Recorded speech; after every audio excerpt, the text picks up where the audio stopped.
Greetings, Sensei Mish here in traffic, so welcome to my commute home. Host of Q-Show Corner, Chief Instructor, Handwork Martial Arts, if you don't know that.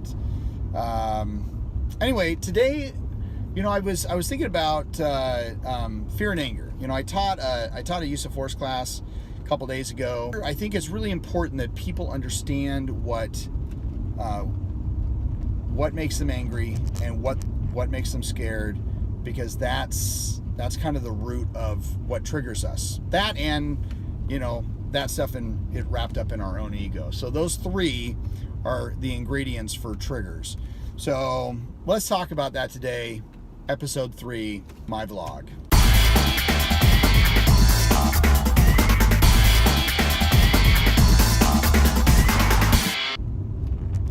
I teach a couple different classes. I teach defensive tactics, at the hospital that I work for. I also teach defensive tactics classes and other tool certification classes to other hospital systems in the area.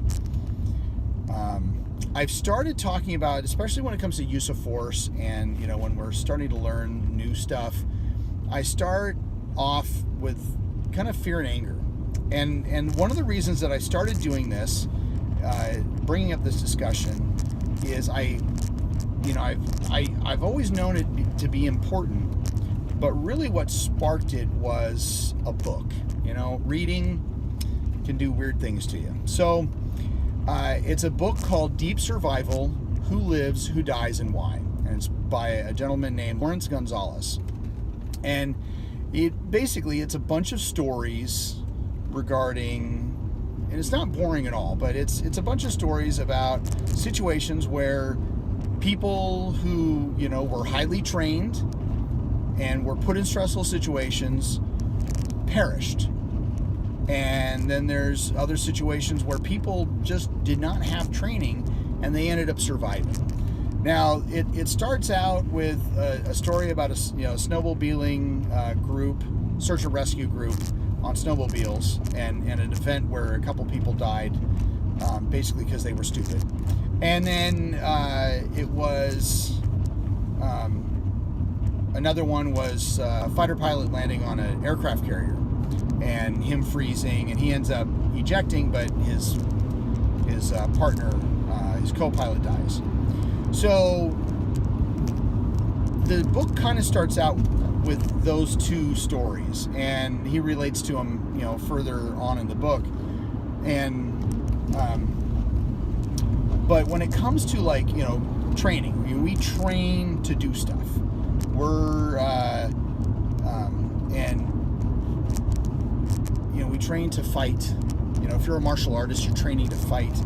If you're security or law enforcement, you're trained to to de-escalate. You're trained to take people down, handcuff, use whatever tools, gun, taser, baton, OC, that kind of stuff.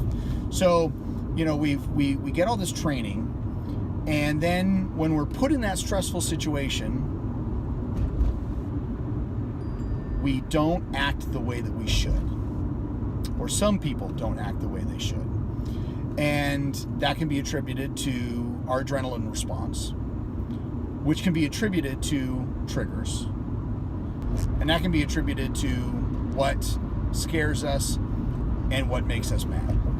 Okay, so we really have to kind of boil it down to that. So when it comes to this, so that's why I like bringing up that discussion, because because if I believe that if you understand what triggers you and why it triggers you, so you understand what scares you and what pisses you off, then you can identify you being triggered and then can objectify the situation. So for me and spitters, spitting is a gross and disgusting habit. It used to trigger me, but it doesn't anymore, because I've been able to boil down why, or at least be able to tell myself a story of why somebody spits And in my line of work, it's usually because they can't fight back any other way, because either we've contained their arms either by holding them down or handcuffing them. And part of sometimes they're just a jerk. They're just an asshole, and that's just who they are. But that's a very, very small percentage of the population. Most people spit and bite because they can't fight back physically. Okay. And again, they don't know me. They don't know that, I'm a martial arts Star Trek geek that, has a video series on, a web series. So they have no idea. They don't know who I am. So why should I take it personally? And that's kind of what that trigger was, is I'm taking it personally. This is a personal attack against me. Now, is it still gross and disgusting? Absolutely, it's gross and disgusting. But I don't take it personally anymore. Somebody spits, that's not nice. Don't do that. I really, it does not trigger me. And so, when I was teaching this class, and I've kind of upgraded how I teach. I teach it a little differently each time. And in this most recent class that I taught, I had everybody make a list. Make a list of everything that you fear. Not everything, but 5 or 6 things. And then things that make you angry. 5 or 6 things. And then when we went around the room, I had them share with me. We started with a fear list. Share with me one thing that you're scared of. And why does that scare you? And if they kind of gave me a bullshit answer, I'd be like, no, seriously. Why does that scare you? Is it like from a trauma from early on in your childhood, or is it part of your social upbringing that, whatever? And we did that with fear, and we did that with anger. And so it was kind of eye-opening that we're like, wow, that does make me angry, but I don't really have to be triggered over it, because it's, sometimes it's the small things too. And we don't realize it. Sometimes it's the small things. So once we sit down and analyze it, we're like, yeah, that's something stupid. I don't need to get triggered over that. And then we can objectify it and not react. Because if we're martial artists and we're training to fight and training to hurt people, and I'm coming from the standpoint of self-defense, because to me martial arts is not a sport. So if I'm training to fight, and I'm at a bar or I'm out doing something, and someone starts pushing my buttons, starts triggering me, I don't want my first reaction to pop them in the mouth. I want to be able to control my anger, control my fear, objectify it, and come out ahead. And if I have to fight, I'll fight. But at the end of the day, I would really rather not. All right. So one of my challenges for you guys is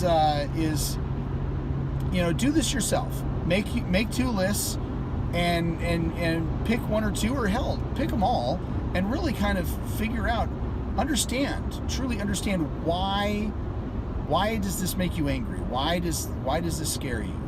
And then maybe if you're an instructor, do this with your students.